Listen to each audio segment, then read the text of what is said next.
Hello, my name is Sandra and welcome back to my channel. Today we have 2 stacks of books to get through. These are like all the books that I've collected in the past, I would say 4 to 5 months-ish, maybe even more. Honestly, sometimes I lose tracks of all the books that I get. I know it's really bad, but I've been doing better in the last few months, in the last few weeks. And this is potentially my very last book haul, or at least my very last large book haul for a very long while, mostly because there's no space and I also just want to save up money for other things right now. So yeah, also if you hear some noises or like construction noises, it's just a staple nowadays because my street is under construction. So yeah, I'm sorry if you hear that noise. I'm sorry if the camera and the mic picks up on that noise, but without further ado, let's try to go as quickly and briefly as possible through these 2 stacks of books.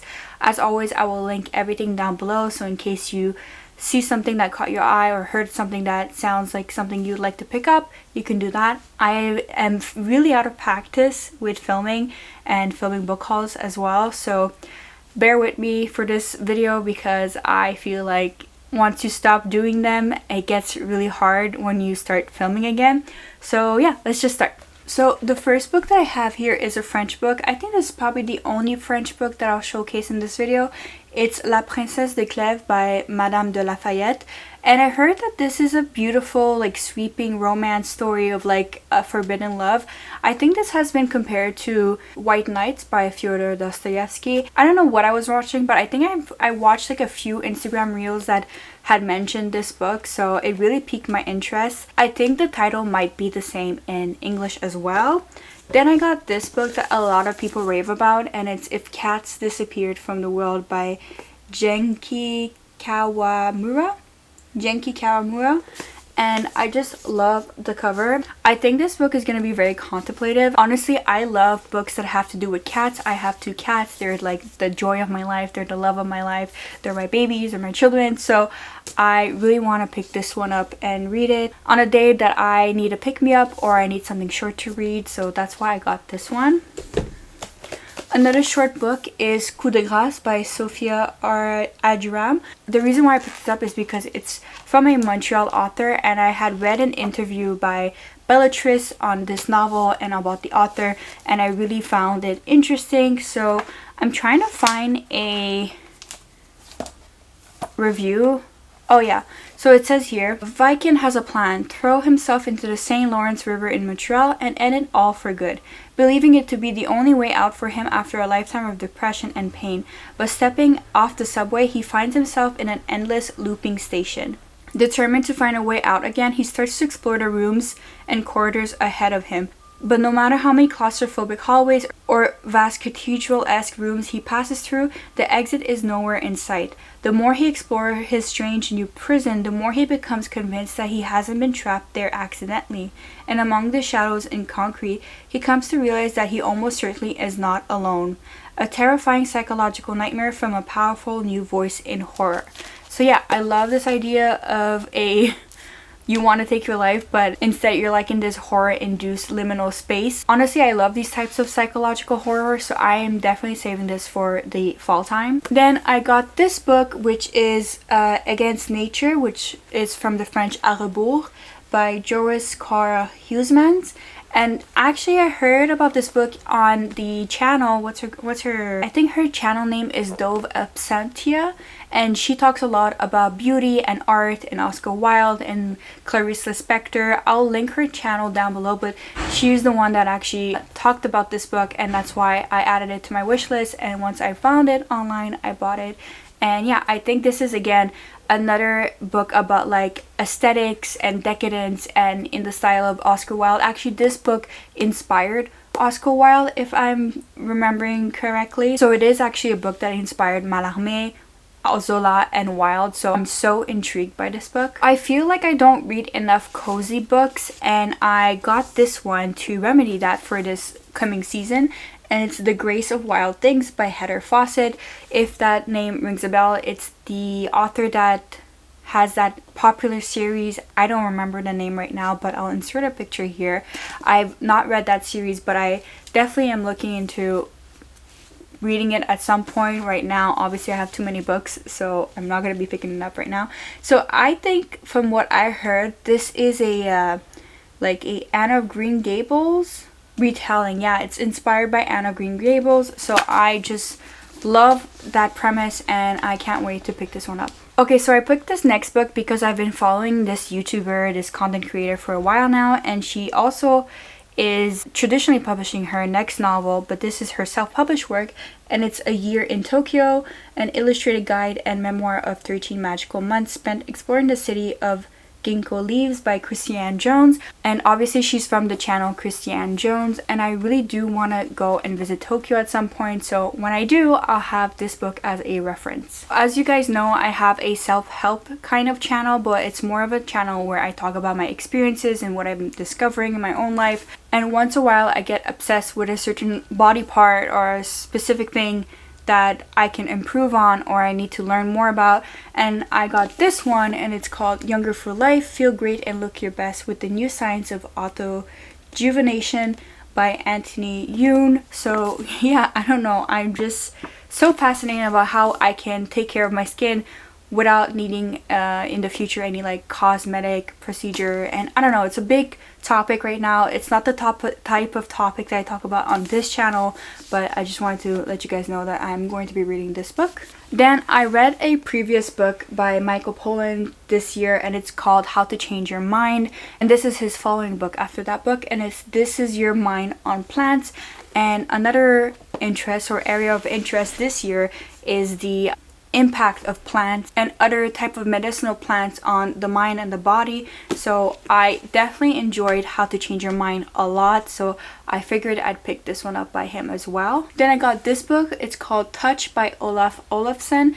I'm not gonna lie, at first this cover is what drew me in, but then I saw that it was being adapted into a movie, so I just got really curious. This is again like I think it's a dual timeline book, and I love dual timeline books. It says here, Christopher is forced to shut down his successful restaurant in Reykjavik when the pandemic hits, sending him into a spiral of uncertainty. But an uncanny bolt from the blue, a message from Maiko Nakamura, a woman he'd known in the 60s when they were students in London, both inspires and rattles him, as he is drawn inexorably back into a love story that has marked him for life. As the pandemic upends his world, Christopher finds himself pulled toward an answer to the mystery of Michael's sudden departure decades before, compelling him to travel to London and Japan as the virus threatens to shut everything down. I didn't even remember that this was a kind of pandemic book, but I'm definitely interested in reading this.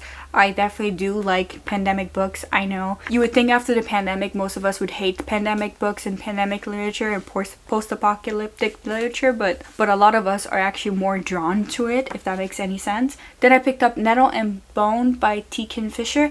I've heard only great things about T. Fisher, and I know this one is one of the most popular ones by this author. So it says, Mara, a shy convent-raised third-born daughter, is relieved not to be married off for the sake of her parents' throne, but her older sister wasn't so fortunate, and her royal husband is as abusive as he is powerful. From the safety of the convent, Mara wonders who will come to her sister's rescue. After years of watching their families and kingdoms pretend all is well, Mara realizes if any hero is coming, it will have to be Mara herself. I love premises where girls are the hero of the journey, so I'm definitely looking forward to reading this one. Then I got 4 books that are art related. As you guys know, it's been a few years now that I collect books that center art and art history and art crime for my Riviera book, so that's why I picked these books up. I will say this year I've been really busy at work, so I have not gone back into the world of the Riviera and the art crime, art history world, but I do intend on going back next year, so that's why I still am collecting some books and still reading some books that are set in the art world. And this one I picked up is actually from a Torontonian, I believe, or someone that's from Canada, because it has the Scotiabank Giller Prize stamped on it. And it's All the Color in the World by C.S. Richardson. And again, this is another dual timeline that goes back to the World Wars and back to Toronto, and it centers art, color, and stories of the great artists. So this is just totally up my alley for my research and for my book, so that's why I picked this one up. Then I got a popular art fiction book, and it's The Girl with a Pearl Earring by Tracy Chevalier. This one is a historical fiction that tells the story of 16-year-old Griette, whose life is transformed by her brief encounter with genius, even as she herself immortalizes in canvas and oil. So I think it's the story of the actual girl in that painting.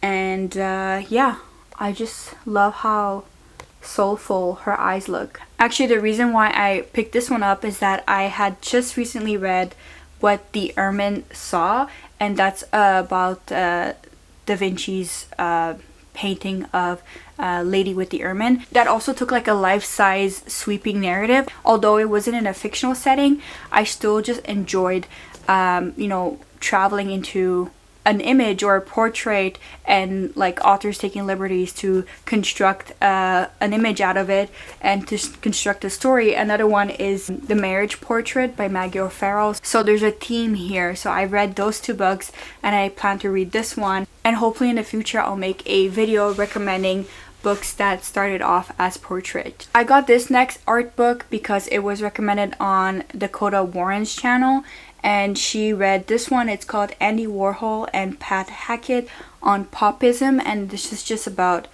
like 1960s pop art, psychedelia, Bob Dylan, Warhol, Chelsea Girls, Velvet Underground, all that jazz. So it's a very specific period in time with art and culture, and I obviously want to read this. And this actually, I picked this up after like watching the Bob Dylan movie, if I remember correctly. So that was, I think that was before the summer or during the springtime. And again, for the art books, we're ending off with another art crime book, and it's The Art of the Con. This is pretty self-explanatory. Another book about con artists and people that have forged and stolen art throughout the world. So it says the untold stories of some of history's most notorious art cons and the secret history of fakes, frauds, and forgeries in the art world. So definitely up my alley. The next book I got is Annie Bot. It's a fiction book by Sierra Greer, and this reminds me of that movie called Companion that was released. And so it says Annie Bot was created to be the perfect girlfriend for her human owner Doug. Designed to satisfy his emotional and physical needs, she has dinner ready for him every night, wears cute outfits he orders for her, and adjusts her libido to suit his moods. True, she's not the greatest at keeping Doug's place spotless, but she's trying to please him. She's trying hard. She's learning to. Doug says he loves that Annie's artificial intelligence makes her seem more like a real woman, but the more human Annie becomes, the less perfectly she behaves. As Annie's relationship with Doug grows more intricate and difficult, she starts to wonder, does Doug really desire what he says he wants? And in such an impossible paradox, what does Annie owe herself? So yeah, I feel like I'm just gonna love this book because I loved Companion, the movie. Not that it's the same, but it's similar. And then I have two nonfiction books. One that has to do with like algorithms. Filter World, How Algorithms Flatten Culture by Kyle Sheikha. And then I also have this one, Code Dependent, Living in the Shadow of AI by Madhamuta Murgia. Sorry, I think I butchered that last name, but I'm going to add these two down below. And I read a lot of Substack newsletters, so these two are constantly being reminded for people that love to read about the internet culture, algorithms, and AI. So definitely want to learn more and understand more at what's at risk and what's at place right now. So I've been reading a lot of these types of books and newsletters in the last few years, and I think that we're going to see more and more of these because that's pretty much our world now. The next book is by Rebecca Solnit, and it's A Paradise Built in Hell, The Extraordinary Communities That Arise in Disaster. Rebecca Solnit has such a wonderful eye, and I don't know if she was a journalist at some point, but the way that she talks about different like subjects and how she explores them really resonates with me, and I'm sure it resonates with thousands of people, right? Because she's such a household name. So this one is another book about like disaster grief and how humans come together to overcome certain like scenarios. And as we're seeing more and more disasters, I think this is more and more prevalent in our world. I read another book of hers that I really enjoyed, and it was a book about walking. and I actually used that for one of my papers in my master's degree, so I just feel like I'm ready to pick something else by her now. The next 3 books are poetry books, so I'm gonna briefly just mention the title and the name of the author, and also like a little bit of the subject matter. So the first one is Just Us by Claudia Rankine. So this one has to do with racism in America, and I actually read Citizen by her previously this year, so I really enjoyed that one, so I had to pick up her second poetry collection. I also got this one, Mind Platter by Najwa Zebian.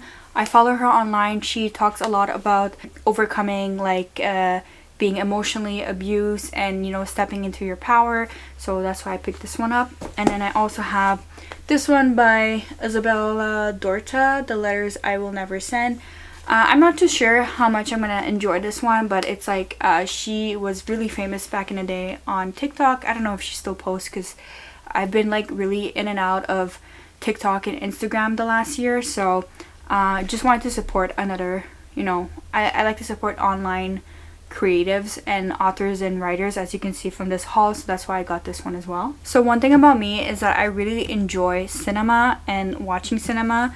I'm not like the best cinema critique. I took a class at some point in my life. I found it really interesting, but also hard to depict movie as a media in written word, so I'm hoping that this will at least inspire some paths for me to take and to see cinema and the history of cinema and a director's work, because earlier this year we lost David Lynch, and I read his memoir and I really loved it, and it really made me think deeply about movies, and so I picked this one up. It's called Everything is Cinema: The Working Life of Jean-Luc Godard by Richard Brody, and this is a really hefty book, so I'm hoping to read this and concurrently watch Jean-Luc Godard's films. I've seen maybe 2 or 3, but I have a long way to go, so yeah, at some point when I have time I will be doing that. The next few books are memoirs, so I'm gonna go briefly through them. If you guys have any interest in the person or the memoir, then you can always go and pick it up. I have Amanda Knox, Free, My Search for Meaning. This is has to do with the case in her 20s when she was wrongfully convicted of her roommate's murder in Italy, and how the Italian justice system saw her and view her in the media. So her previous memoir was Waiting to Be Heard, so I'm gonna read this one first obviously, and this one next, that just came out recently. They also just made a show with I don't know which provider it was, but there's a show about Amanda Knox's life, so eventually I'm gonna read these and then maybe watch the show, we'll see. And then I also have 3 biographies / memoirs on Anthony Bourdain. So I have Medium Raw, which is by Anthony Bourdain himself. This is one of his famous books. It's a bloody Valentine to the world of food and the people who cook. I just love Anthony Bourdain, and I just want to read more. Like I watched some of the parts unknown, but I definitely want to read his works as well. And then there are some biographies on him as well that I want to pick up, and it's In the Reads, Around the World and Behind the Scenes with Anthony Bourdain by Tom Vitale. And then we also have Down and Out in Paradise, which is kind of mimicking Down and Out in London. The Title by George Orwell. The Life of Anthony Bourdain by Charles Learshin. So yeah, I'm definitely going to start with Anthony Bourdain in his own words first, and then work my way through these memoirs. So I just really love memoirs, and I love learning about different people and different lives, so that's a thing that I still enjoy reading about more and more. My favorite type of memoir is like mental health memoirs, but I also really enjoy memoirs of people that have led completely different lives from my own, and yeah, I'm just always curious, always wanting to know more. And if I like, especially if I like a person or I like what they've created, then I want to go deeper into their lives and their origins and how they came upon that place of being known or contributing to society, basically. This next book is about anxiety and creativity. It's Beyond Anxiety by Marta Beck, Curiosity, Creativity, and Finding Your Life's Purpose. As you guys know, I follow Amy McNee, and I really enjoyed her book this year, which is We Need Your Art.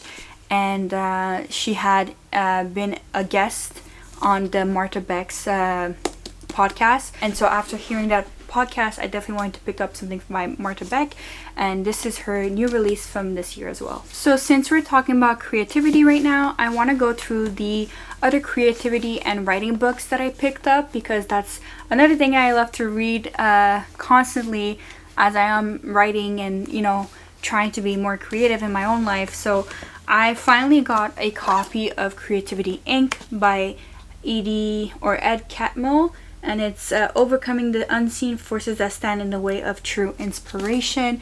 And this is a book that I've been wanting for a few years now, so I finally took the plunge and paid for it. And yeah, I still haven't read it, which is really bad, so it's good that I'm filming this, because this is probably going to be one of my next reads. And then I also got these other books on writing and different topics of writing. So I got this one, and it's Into the Woods by John York, and it's a 5-act journey into story. I've been reading The Hero's Journey by Joseph Campbell, but I also read last year The Writer's Journey, and I talked about that one and how I really love it. So any book that has a similar echo, I love to pick up and learn more. So this is one that I picked up. And then I also have Your Handwriting Can Change Your Life by Vimala Rogers. I just love the concept of this, and I've always heard that your handwriting can be really telling about you, your life, and your identity. So I finally picked up a book that has to do with that. And then I got this book, which is Writing an Identity Not Your Own, A Guide for Creative Writers by Alex Tremblador. And honestly, I write a lot of books with different characters, and not all of them reflect my identities. So, you know, I feel like it's good to learn and how to be more discerning and, you know, still challenge yourself and still write from different identities. So that's why I picked that one up, and I heard really great things about this book. I also picked up 1,000 Words, A Writer's Guide to Staying Creative, Focused, and Productive All Year Long by Jamie Attenberg. So pretty self-explanatory, and I am excited to read about this. I've again seen a guest post with this author on Substack. So this is the author that started 1,000 Words of Summer. And so yeah, I just want to read more by her and understand like the psychology behind these types of projects, right? I know a few authors that stick to a word count every day. Some authors don't stick to a word count. I ideally want to stick to a word count every day. My ultimate goal is to stick to 2,000 words a day, but every year I fail. So I want to see if I can, you know, unlock something in my brain to get back to how I used to be, how I used to write, and how I used to value more of writing versus other things in my life. So, and then a last book that I have here, and I love these types of books. So we have The Writer's Journeys in the Footsteps of the Literary Greats by Travis Elborough, and I can already see some of my favorite. We have Virginia Woolf, Mary Wollstonecraft, we have Joseph Conrad, Jane Austen, Maya Angelou, and so many other great writers. So I cannot wait to kind of like start one of these books in the new year. I like to like read a few passages of these types of books every few days. I actually am currently reading a book like that. It's called A Book of Days, and every day it goes through like literary history, like which authors have been born, which authors died, which books that have been published. So I'm really enjoying that. So once that's done, I'm probably going to start this one for 2026. So I'm noticing that the lighting is going in and out here, and also my throat is kind of hurting and itching, and this was a lot of books to process already. I still have a stack mostly of fiction books left, so I think I'm gonna film this second portion later or a next day, because like I said, my throat is killing me. And yeah, so I'm gonna go and fix these books, and I'll see you soon with the second part. Bye.